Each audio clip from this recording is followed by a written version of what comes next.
인류의 커다란 도약을 장식했던 1969년 아폴로 11호의 달 탐사. 우리는 그 뒤 달에 풍부한 자원이 있음을 알게 되었고 여러 가지 측정 기기를 달에 직접 설치해 지구에서도 달을 관찰할 수 있게 됐습니다. 또한 달 탐사 연구를 통해 현재 첨단 기술의 원조가 되는 여러 기술이 탄생하게 됐는데요. 새로운 역사를 쓴 아폴로 11호를 통한 달 탐사의 모든 것. 오늘 과학 미래를 열다에서 확인하시기 바랍니다.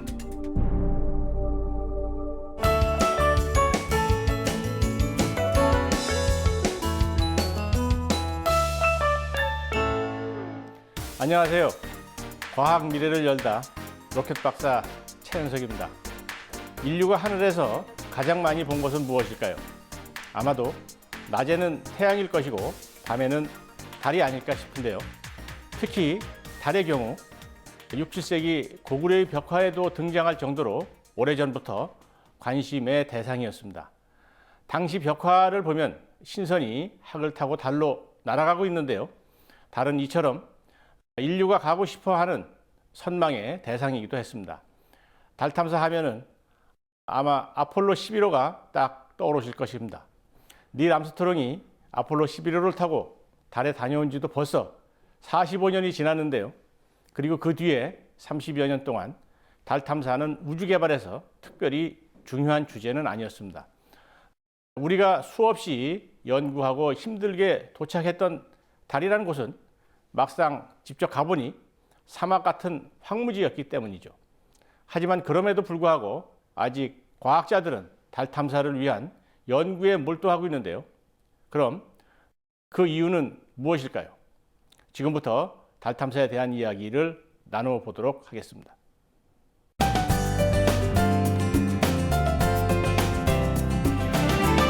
달 탐사 이후 많은 과학자들은 달의 지구 자원의 상당 부분이 있을 것이라는 예상을 하게 됐습니다. 특히 지구에 있는 광물 자원의 대부분이 달에도 존재할 것이라는 생각을 갖게 됐는데요. 그 중에서 희귀 자원이자 신재생 에너지 자원인 헬륨3과 히토류가 달에 존재한다는 것이 확인되었습니다.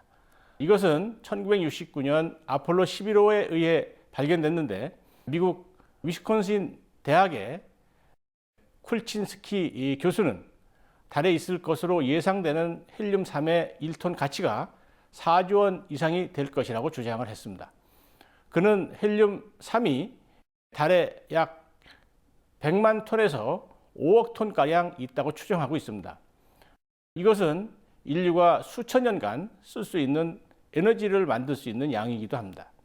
헬륨3은 방사성 동위원소가 포함된 폐기물을 거의 만들어내지 않는다는 장점을 가지고 있습니다. 따라서 신재생 에너지로 각광을 받고 있습니다.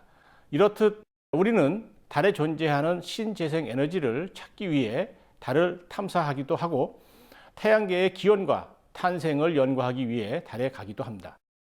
또한 다른 행성을 탐험할 때 달을 우주 정거장으로 활용하기 위한 방안으로도 연구 중입니다. 그럼 인간이 달에 가려고 하는 도전은 어떻게 시작되었을까요? 달 탐사는 어찌 보면 우연히 시작되었는데요.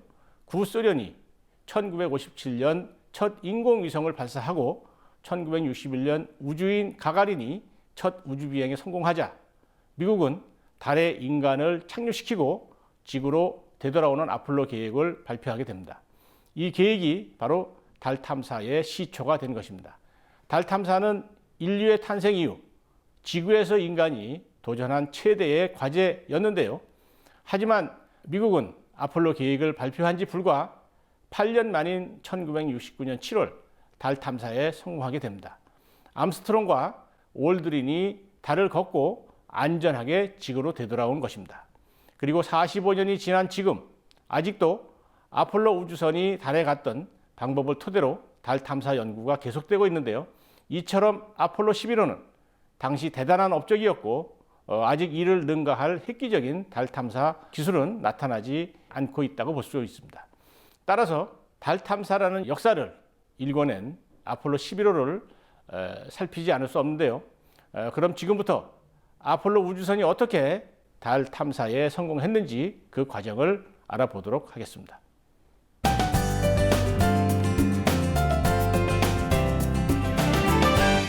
미국 시간으로 1969년 7월 16일 아침 9시 32분 아폴로 11호는 3명의 우주 비행사를 태우고 세턴 5호 로켓에 의해 케이프 케네디를 이륙했는데요.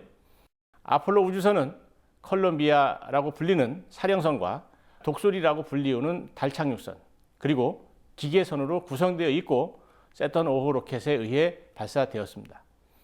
기계선은 사령선 뒤에 달려 있는데요. 여기에 로켓 엔진이 달려 있어서 사령선의 비행 방향과 자세, 그리고 속도를 조절해 주죠.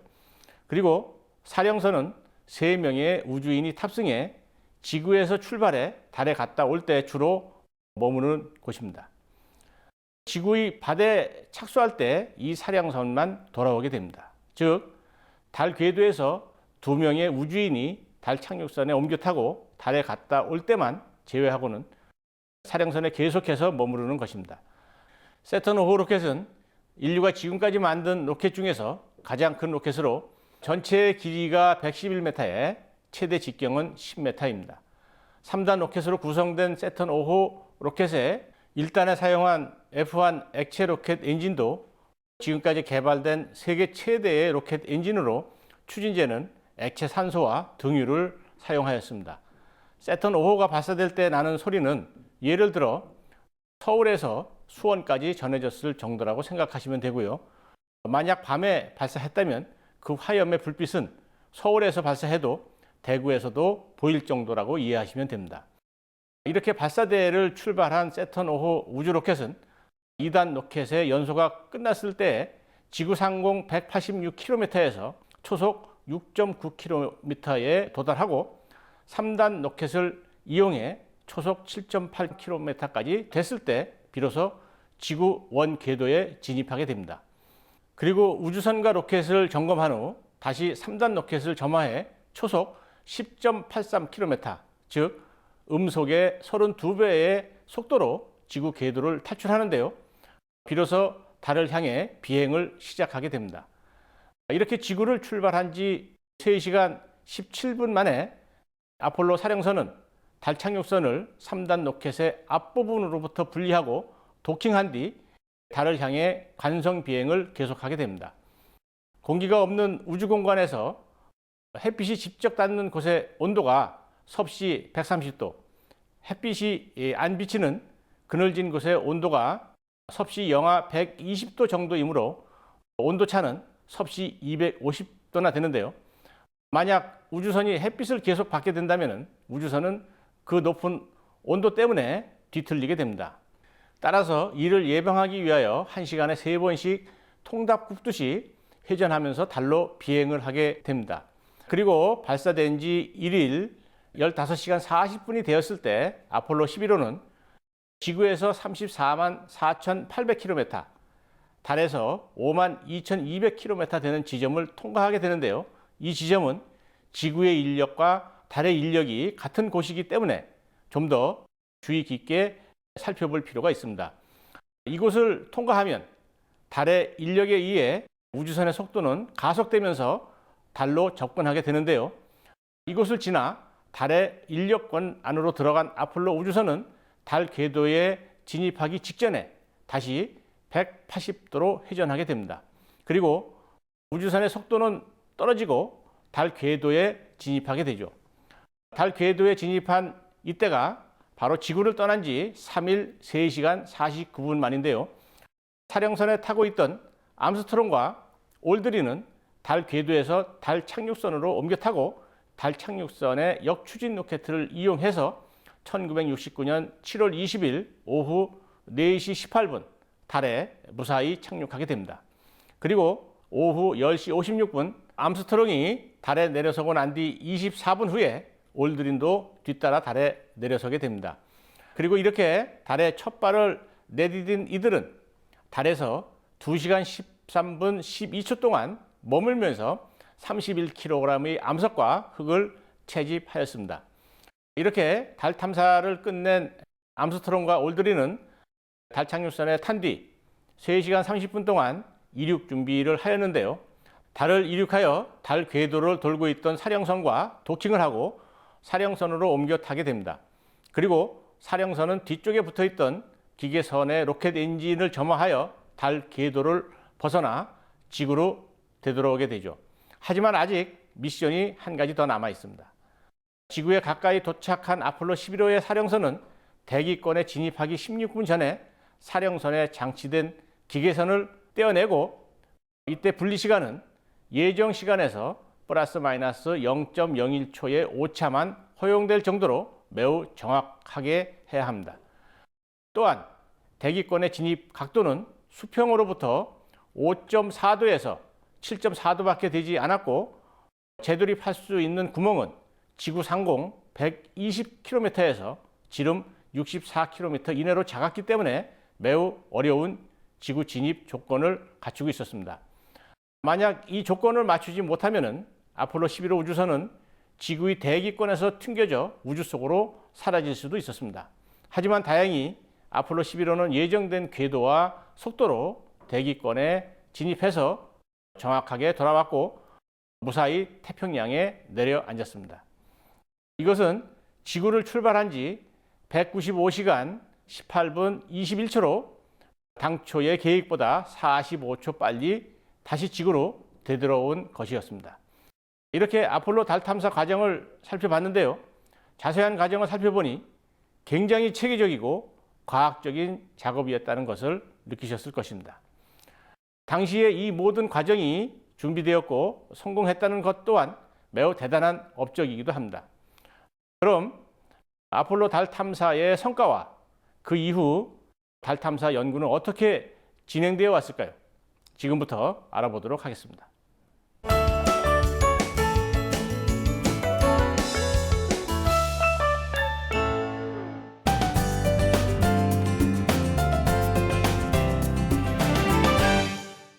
달에 착륙한 암스트롱과 올드린은 다양한 달 관측 기기를 설치했는데요.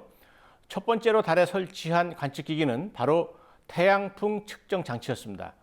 태양풍 측정 장치는 태양에서 달로 불어오는 많은 입자들을 포획하기 위해 만든 장치인데요.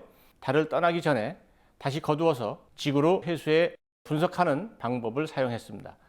두 번째로 설치한 관측 기기는 바로 레이저 반사경인데요. 이 레이저 반사경은 정밀한 거울 여러 개를 평행으로 만든 것으로 중량은 32kg 정도입니다. 지상에서 레이저 광선을 발사하면은 달에 장치한 이 레이저 반사경에서 레이저가 지구로 반사되어 오는데요. 이때 레이저 왕복에 소요된 시간을 측정해서 지구와 달 간의 거리를 계산할 수 있습니다. 지구와 달의 평균 거리는 38만 4,400km이지만 태양에 의해서 이 거리가 약간씩 변합니다. 이 변화 과정을 레이저 반사경을 통해서 오차범위 15cm 이내로 정확히 측정하는 것이 달의 반사경을 설치한 목적이었습니다. 그리고 이 레이저 반사경으로 지구와 달의 거리를 측정한 결과 달이 지구로부터 연간 3.74cm씩 멀어지고 있다는 사실을 알게 되었습니다. 세 번째로 설치한 관측기기는 바로 월진계였습니다. 월진계는 달의 지진을 관측하는 장치인데요. 무게가 45kg 정도이고 태양 전지판이 부착되어 있습니다. 월진계는 관측 결과를 약 5년 동안 지구로 전송해 주었는데요. 그 결과 달의 지진에는 깊이 220km까지를 진원으로 하는 낮은 월진과 깊이 600에서 1100km를 진원으로 하는 깊은 월진이 존재함이 관측되었습니다. 낮은 월진은 달의 온도 저하로 뒤틀림이 축적이 돼서 새로운 단층이 생겨 발생한다고 추측이 되는데요. 지진의 강도는 리히터 규모 3 정도입니다. 즉 바로 아래서 발생하면 사람이 느낄 수 있는 정도입니다. 또한 깊은 월진은 지구에서 받는 인력의 변화 때문에 활성 단층이 움직이면서 생겼다고 추정을 하고 있습니다. 강도는 1 정도라 사람이 느낄 수 없는 정도입니다. 이렇듯 우리는 달에 직접 설치한 월진계를 통해서 달에서도 지진이 자주 발생한다는 것을 알게 되었습니다. 이처럼 아폴로 11호는 달을 관측할 수 있는 여러 기기를 설치해 지금까지 달을 연구하는 데 큰 도움을 주게 되었습니다. 또한 당시 달에서 가져온 암석은 달에 60여 종의 원소가 있다는 사실을 알게 해주었습니다. 특히 달에는 휘석과 사장석이 가장 많고 산화철과 티타늄이 지구보다 훨씬 풍부하다는 것도 알게 되었습니다. 또한 달에는 알루미늄이 상당량 존재한다는 것도 발견했는데요. 뿐만 아니라 아까 말씀드렸던 미래 핵융합 에너지원인 헬륨3이 달에 100만 톤 가량 있다는 것도 알게 되었습니다. 아폴로 11호 이후 5대의 아폴로 우주선이 10명의 우주인을 달에 착륙시켰습니다. 그 결과 391kg에 이르는 달의 흙과 암석이 지구로 오게 됐습니다. 아폴로 14호는 달의 수레를 가지고 가서 달에 설치할 측정 장비와 착륙선으로 가져갈 흙을 운반했고, 아폴로 15호, 16호, 17호는 전기 자동차를 달에서 사용했습니다. 달은 지구 중력의 6분의 1 정도이기 때문에 우주인이 걷기가 불편했기 때문입니다.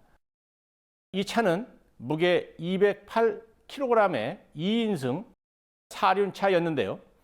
네 바퀴에 각각 4분의 1 마력의 모터를 달아서 거친 달 표면에서 최고 시속 13km까지 달릴 수 있었습니다. 이 자동차는 36V 2개의 배터리 힘으로 가는 전기 자동차였고, 아폴로 15호에서 처음 사용해서 최대 78시간 동안 사용할 수 있었는데요. 지금의 전기 자동차의 시초가 바로 달에서 사용된 이 전기 자동차였습니다. 또한 나사는 아폴로 계획에서 모두 10,000개의 신기술이 탄생하였다고 발표하였는데요. 이 중 대표적인 것은 스마트폰 기술과 노트북, 위성통신 관련 기술이었습니다. 현재 미국을 대표하는 첨단 기술들이 모두 이때 나온 것입니다. 우주인이 달을 탐험하는 데 필요한 것을 만들면서 이 같은 새로운 기술들이 개발된 것인데요. 우주선에서 필요한 전기와 우주인의 식수 해결을 위해 개발된 것이 바로 지금의 연료전지이고, 우주인과 지상과의 통신을 위해 만든 통신기기가 바로 휴대폰의 시초였습니다. 또한 우주선에 실은 소형 전자계산기가 지금의 노트북 컴퓨터의 시작이었죠. 우리가 지금 사용하고 있는 첨단 IT 기기들이 모두 달 탐사에서 비롯됐다는 사실이 놀라우실 텐데요. 이처럼 달 탐사는 그 이후에도 많은 업적을 남겼습니다. 그리고 지금처럼 많은 사람들이 기억하는 역사적인 사건이 되었습니다. 그리고 전 세계가 끊임없이 달에 주목하고 있는 만큼 언젠가는 아폴로 달 탐사선을 능가할 새로운 달 탐사선이 나타날 텐데요. 다음 시간에는 우리나라를 비롯한 세계 여러 나라가 어떻게 달 탐사를 계획하고 있는지 알아보도록 하겠습니다.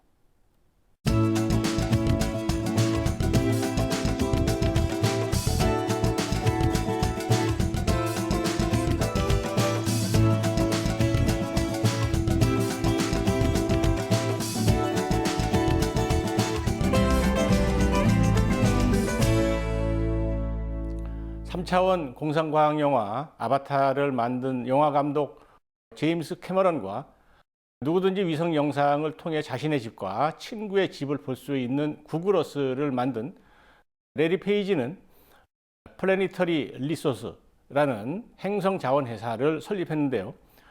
이들은 2012년 4월 24일 미국 시애틀의 항공박물관에서 새로운 탐사 프로젝트를 발표했습니다. 바로 소행성 자원을 채굴해 활용하는 프로젝트입니다. 즉, 소행성에 있는 특수 자원을 채취하여 지구로 갖고 오겠다는 계획이었는데요. 이처럼 기업의 한 발 앞선 계획에 발맞춰서 나사는 민간 기업을 선발해 우주개발 기술을 전수하고 달의 유용한 자원을 지구로 가져오려는 준비를 하고 있습니다. 앞으로 달 탐사는 이처럼 기업의 참여가 더욱 활발해지는 분야가 될 텐데요. 달이 더 이상 우리가 꿈꾸는 미지의 세계가 아니라 우리의 꿈을 이룰 수 있는 가까운 행성이 되기를 기대해 봅니다. 과학 미래를 열다 시청해 주신 여러분 대단히 고맙습니다.